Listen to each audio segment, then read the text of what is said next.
Nationalization refers to the process through which a government takes control of a business or business asset. Sometimes this is the result of a new administration or regime taking control of a government, which decides to change how things work. So it gobbles up things like oil companies or railroads or manufacturing hubs, because that stuff is considered to be fundamental enough that it cannot be left to the whims and the ebbs and eddies and unpredictable variables of a free market. The nation needs reliable oil. It needs to be churning out nails and screws and bullets. So the government grabs the means of producing these things to ensure nothing stops that kind of output or operation. That more holistic reworking of a nation's economy so that it reflects some kind of socialist setup is typically referred to as socialization, though commentary on the matter will still often refer to the individual instances of the government taking ownership over something that was previously private as nationalization. In other cases, these sorts of assets are nationalized in order to right some kind of perceived wrong, as was the case when the French government, in the wake of World War II,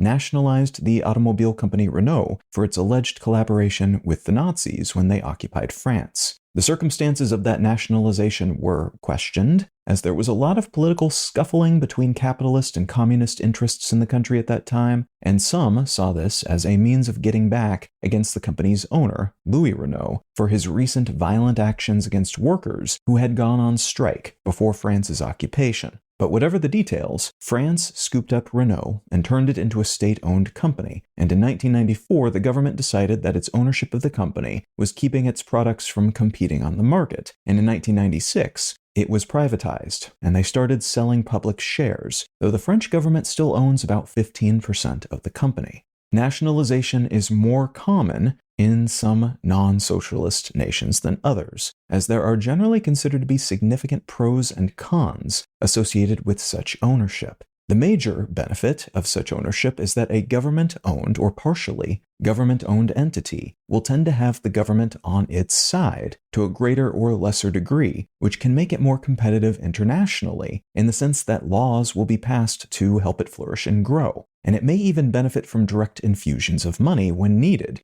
especially when international competition heats up, and because it generally allows that company to operate as a piece of government infrastructure rather than just a normal business. We see a lot of that sort of dynamic play out in Chinese tech companies, for instance. Instead of being completely prone to the winds of economic fortune, then, the US government can ensure that Amtrak, a primarily state-owned train company that is structured as a for-profit business, but which has a government-appointed board and benefits from federal funding, is able to keep functioning even when demand for train services is low, and barbarians at the gate, like plane-based cargo shipping and passenger hauling, becomes a lot more competitive. Maybe even to the point that a non-government-owned entity may have long since gone under or dramatically reduced its service area by economic necessity. A major downside, often cited by free market people, though, is that these sorts of companies tend to do poorly in terms of providing the best possible service, and in terms of making enough money to pay for themselves.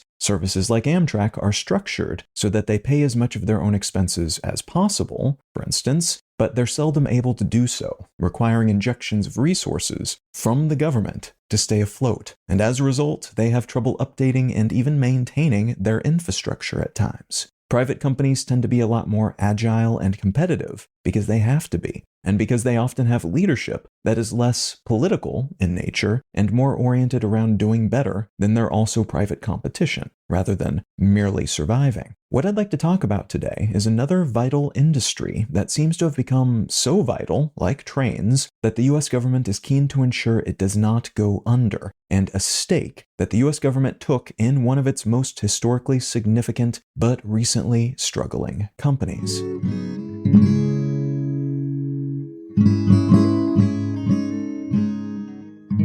You're listening to Let's Know Things. I'm Colin Wright. I'm able to keep this show ad-free because of support from listeners like you. If you're finding value in what I'm doing here, consider becoming a paid supporter for the cost of a cup of coffee each month at letsknowthings.com. And as a thank you for your helping me keep this show solvent, you'll receive an additional bonus More Things episode each month. All right, let's get back to the show. The Emergency Economic Stabilization Act of 2008 was a law passed by the US government after the initial whammy of the Great Recession, which created a bunch of bailouts for mostly financial institutions that, if they went under, it was suspected, would have caused even more damage to the US economy. These banks had been playing fast and loose with toxic assets for a while, filling their pockets with money, but doing so in a precarious and unsustainable manner. As a result, when it became clear these assets were terrible, the dominoes started falling. All these institutions started going under, and the government realized that they would either lose a significant portion of their banks and other financial institutions, or they would have to bail them out, give them money, basically, which was not a popular solution, as it looked a lot like rewarding this bad behavior and making some businesses, private businesses, too big to fail because the country's economy relied on them to some degree. But that's the decision the government made, and some of these institutions, like Goldman Sachs, had their toxic assets bought by the government, removing these things from their balance sheets so they could keep operating as normal. Others declared bankruptcy and were placed under government control, including Fannie Mae and Freddie Mac, which were previously government-supported but not government-run. The American International Group, the fifth largest insurer in the world at that point, was bought by the US government. It took 92% of the company in exchange for $141.8 billion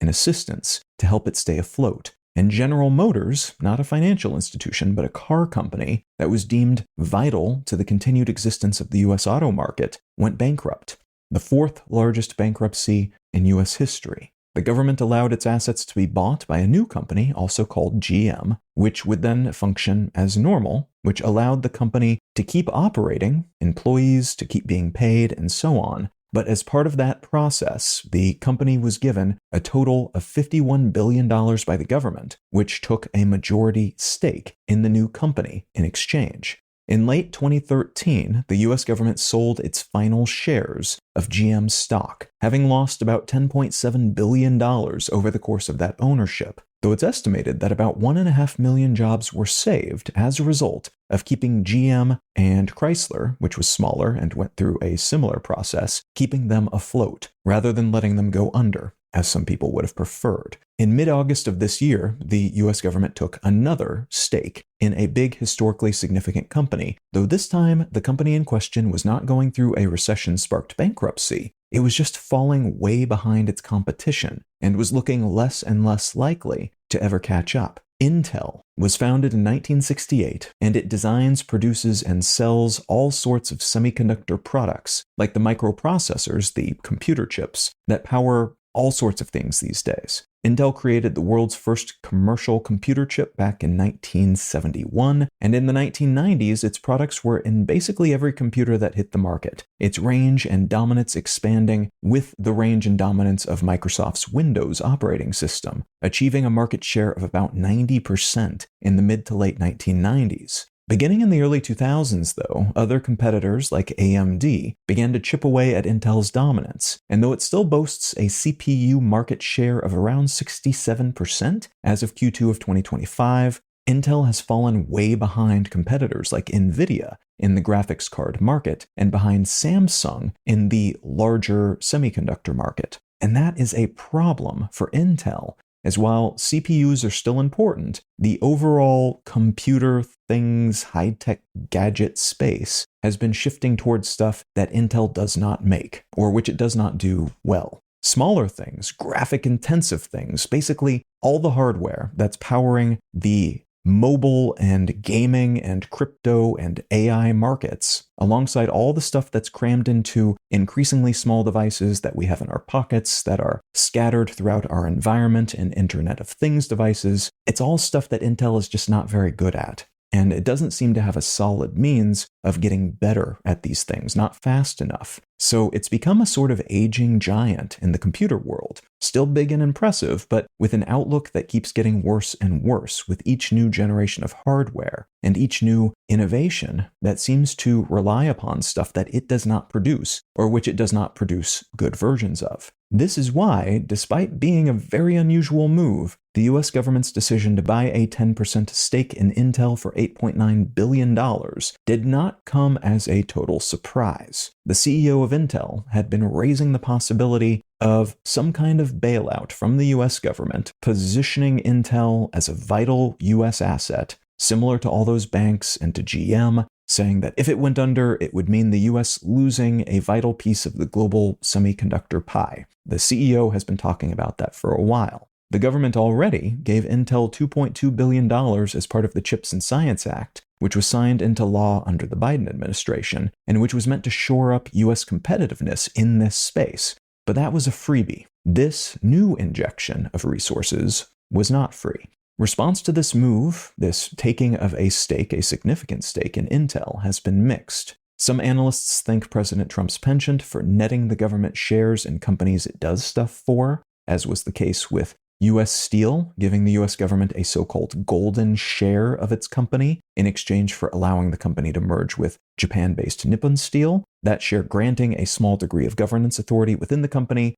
Some people think that sort of quid pro quo is smart, as in some cases it may result in profits for a government that is increasingly underwater in terms of debt, and in others it gives some authority over future decisions, giving the government more levers to use beyond just legal ones in steering these vital companies the way that it wants to steer them. Others are concerned about this turn of events, though, as it seems, theoretically at least, anti-competitive. After all, if the US government profits when Intel profits, now that it owns a huge chunk of the company, doesn't that incentivize the government to pass laws that favor Intel over its competitors? And even if the government doesn't do anything like that overtly, doesn't it create a sort of chilling effect on the market, making it less likely that serious competitors will even emerge because investors might be too spooked to invest in something that would be going up against a partially government-owned entity? There are still questions about the legality of this move, too, as it may be that the CHIPS Act does not allow the government to convert grants into equity, and it may be that shareholders will find other ways to rebel against the seeming high-pressure tactics from the White House, which included threats by Trump to force the firing of its CEO, in part by withholding some of the company's federal grants if he didn't agree to give the government a portion of the company in exchange for assistance.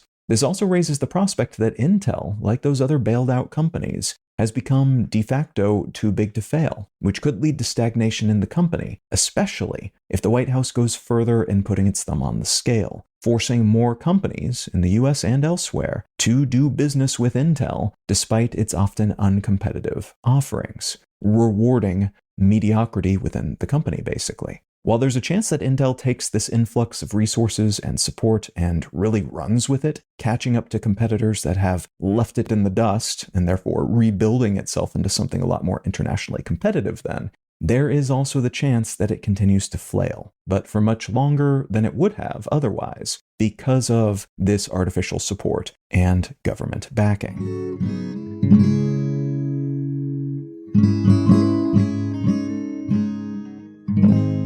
The book I'd like to recommend today is called Abundance by Ezra Klein and Derek Thompson. The authors of this book are two pretty big names in the public intellectual commentary space. They are both fairly liberal-leaning people, maybe centrist liberals, so you may or may not agree with a fair bit of their politics and the things that they prescribe. But the book itself is pretty interesting, in part because it's become a sort of movement on the left, and to a certain degree within the center, and even in some more libertarian spaces since it came out, but mostly because it describes a collection of ideas oriented around the idea of building and maintaining and innovating better than we currently do, in part by getting rid of certain regulations that have accrued, by some estimates unnecessarily, on essentially all stages and aspects of the building things, developing things, researching things process in the United States, and in part by changing the infrastructure underneath some of these things, the way that we do education, the way that we do politics, the way that we do building and think about organizing things.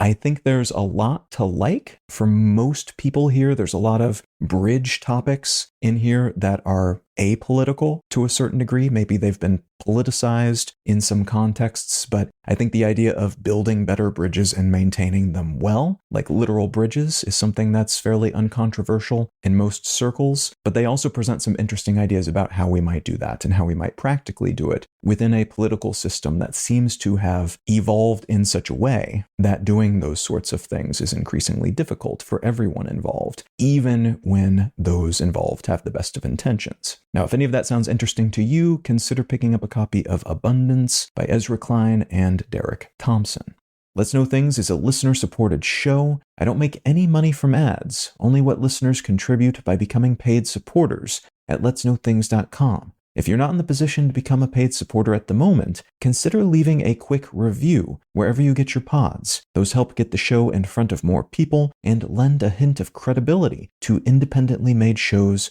like this one. A huge thanks in advance, whatever shape your support might take.